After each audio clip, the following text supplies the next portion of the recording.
ช่วงเอลินปิดเทอมมานี่เนาะอยู่เฮือนแล้วก็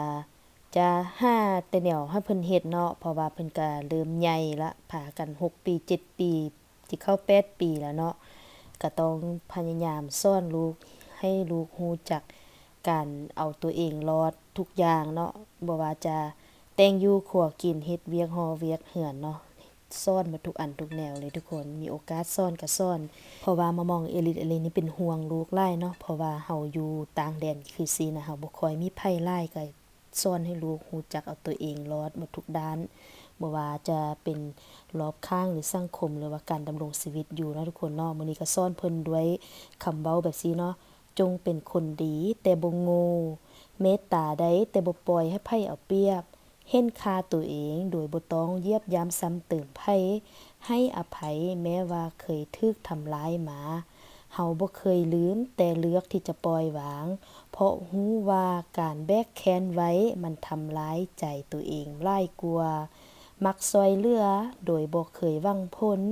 ให้เพราะอยากให้บ่แม่นภาพลักษณ์หรือผลตอบแทนรู้จักคำว่าพอบ่ลบบ่เบียดเบียนไผ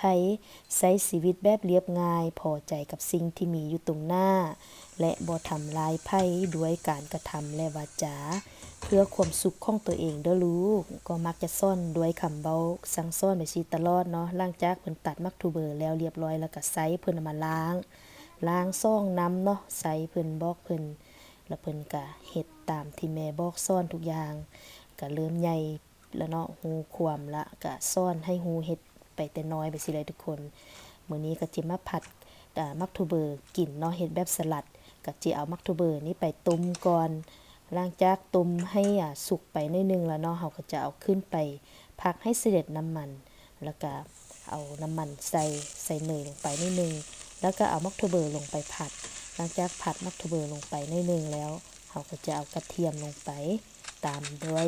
เกลือพริกไทยแล้วก็ผงโรสแมรี่แห้งนี่เนาะเพิ่มความหอมทุกคนถ้าผู้ใดอยากกินสลัดผัดมักทูเบอร์ไปซี่ก็ลองเอาไปเฮ็ดกินเบิ่งเด้อ